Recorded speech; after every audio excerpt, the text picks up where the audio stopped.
भारत में आज भी घोड़ी चढ़ने बैठने होती है। प्लीज सर, क्या दलितों को यहाँ भी बोलने की इजाजत नहीं? नहीं सर, अगर सबको 4 मिनट दे दो। ये भेदभाव नहीं चलेगा दलितों के साथ। Time is 4 minute, don't waste. भाई सर, आप चेक करो, अगर सबको 4 मिनट दिए तो आप मना करो, मैं बंद कर देता हूँ उसको। क्या दलितों को सबसे आखिरी में नंबर मिलेगा और बोलने का मौका मिलेगा? क्या मजाक कर रहे हैं सर आप? नो, ये all independent people are having only 4 minutes. You take. Sir, independent में अपनी पार्टी का मेंबर हूँ सर, और जीत के आया हूँ सर, किसी की दया में नहीं आया। श्री चंद्रशेखर आजाद। धन्यवाद सभापति जी। आज हम संविधान की गौरवशाली यात्रा पे जो 75 साल की बात कर रहे हैं, ये इनका काम है। धन्यवाद सभापति जी। आगे सर, आगे। आज हम संविधान की गौरवशाली यात्रा पे बात करने के लिए चर्चा कर रहे हैं। कल से ये चर्चा चल रही है सर। मैंने बहुत सारे दोनों पक्ष के और जितने भी हमारे मेंबर हैं सुना सर, उनको बड़े बड़े नेता हैं सर। इसके भाग 1 में लिखा हुआ है India that is Bharat, Hindustan नहीं लिखा हुआ है सर। लेकिन सारे नेता संविधान पर चर्चा कर रहे हैं, लेकिन हिंदुस्तान ही कहेंगे, भारत कहने की हिम्मत नहीं जुटा पा रहे हैं। ये बड़ा सवाल है सर कि क्या संविधान के हिसाब से बात रखी जा रही है। मैं धन्यवाद दूंगा फूले साहू बाबा साहब अम्बेडकर को और मेरे नेता मान्यवर साहब श्री काशीराम को। 25 नवंबर 1949 को संविधान को सौंपते हुए डॉक्टर बाबा साहब अम्बेडकर ने कहा था कि 26 जनवरी 1950 को हम विरोधाभास भरे जीवन में प्रवेश करने जा रहे हैं। राजनीतिक जीवन में तो हमारे पास समानता होगी, लेकिन सामाजिक और आर्थिक जीवन में असमानता होगी। क्या ये चुनौती आज 75 साल बाद दूर हुई है? भारत ने 26 जनवरी 1950 को संविधान लागू होने के साथ खुद को एक संप्रभु लोकतांत्रिक और गणतांत्रिक राज्य होने का ऐलान किया। लेकिन सर, उस समय संविधान की स्थिति ये थी कि जैसे गांव का कोई आदमी, मैं 50 की बात कर रहा हूं, वो 50 साल पहले शहर में आ जाता और बड़े लोगों की महफिल में चला जाता, उस जहां वो खाना खा रहे हो, और वो टेबल पे नैपकिन को खा के जो है कि कहता कि ये तो फीका, क्योंकि वो जानता नहीं था, वो समझता नहीं था संविधान को, संविधान है क्या। संविधान उसके लिए महज दस्तावेज था। ये जिम्मेदारी थी राजनीतिक दलों पे कि वो संविधान को व्यवहार में लेके आते। और इसके इतने सारे आर्टिकल हैं, अगर इनको व्यवहार में लाया जाता तो मुझे लगता कि आज देश बहुत बदल गया होता। बाबा साहब ने कहा था कि लोकतंत्र भारतीय भूमि का केवल ऊपरी पोशाक है, उनके अनुसार यहाँ की संस्कृति अनिवार्य तौर पर लोकतांत्रिक है। भारत जैसे गरीब और गैर बराबरी वाले देश में संविधान के जरिए छुआछूत खत्म करना, वंचितों के लिए सकारात्मक उपाय करना, सभी वयस्कों के लिए मतदान का अधिकार देना और सबके लिए सम्मान अधिकार तय करना, ये बहुत बड़ी उपलब्धि थी सर।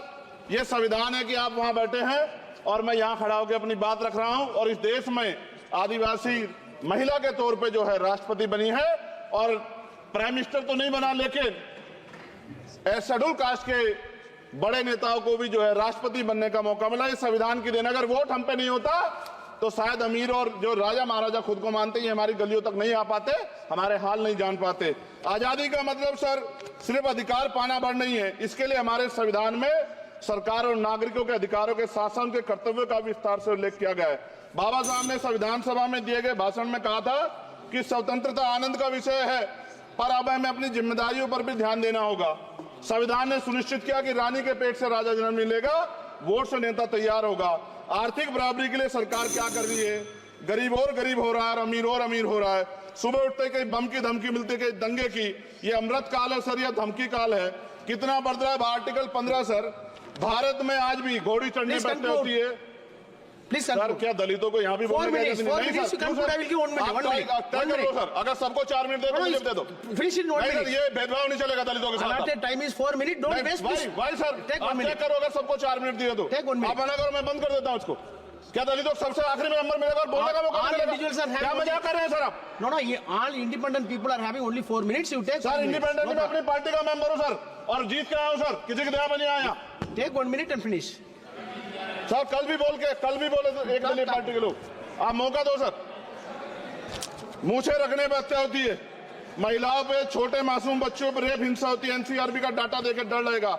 यही 1 किलोमीटर में संविधान को जला गया, और महाराष्ट्र के परभनी में अभी भी संविधान को नष्ट किया गया, उसकी कॉपी को। आर्टिकल 25-26 में संविधान सभा संविधान में सभी को धार्मिक आजादी, कहाँ है दलितों की, मुसलमानों की, जैनों की, बौद्धों की, ईसाइयों की? छत्तीसगढ़ में सतनामी समाज को संविधान की अपनी धार्मिक आजादी के आधार पर जो है उनको अपमानित करके जेल में बंद कर दिया। संभल, अजमेर, अयोध्या सब इसका उदाहरण है। ये सरकार आलोचना डरती है। कितने लोग जेल में बंद है? मिरान हैदर, खालिद सैफी, उमर खालिद खान, सिफा खान, गुलफ्शा फातिमा और आजम खान साहब राजनीतिक विरोध में बंद है।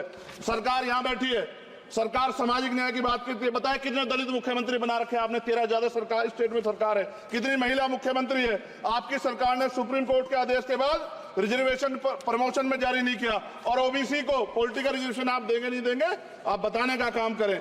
मैं 75 साल की गौरव यात्रा में हम एक सभ्य समाज नहीं बना पाए, इसलिए जाति आधार पर SC ST OBC के बच्चों को प्राइमरी स्कूल से लेकर उच्च संस्थानों में भेदभाव किया जाता है।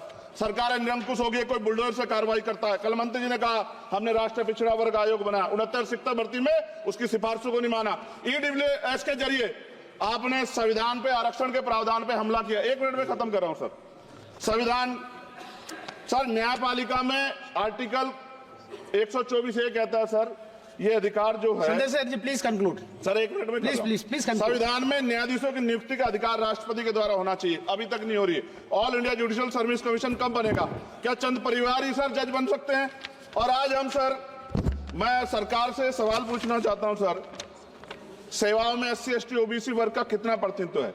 भारत सरकार के मंत्रालयों के अधीन PSU में, बैंकों, बीमा कंपनियों में और स्वच्छता संस्थानों में आउटसोर्स तथा कॉन्ट्रैक्ट पर वर्तमान कार्यरत कर्मचारी कुल कितनी संख्या है? आउटसोर्स और कॉन्ट्रैक्ट में कार्यबल SC ST OBC कितना प्रतिशत है? निजी क्षेत्रों में कार्यरत कर्मचारी उनके SC ST OBC की वर्ग लाभ। सर खत्म कर, लास्ट पॉइंट सर। सर मैं फिर स्पष्ट तौर पर कह रहा हूं सर, यहां बैठे SC और OBC के मेंबर से कह रहा हूं सर, उनको सामाजिक जिम्मेदारी का ध्यान भी रखना चाहिए। पार्टी के प्रति वफादारी के साथ साथ अपने वर्गों के प्रति ईमानदारी भी रखनी चाहिए। ईमानदारी नहीं होगी तो उन वर्गों का भला नहीं हो सकता, और हमें बहुत सरकारों से उम्मीद नहीं है। बहुत बहुत धन्यवाद सर।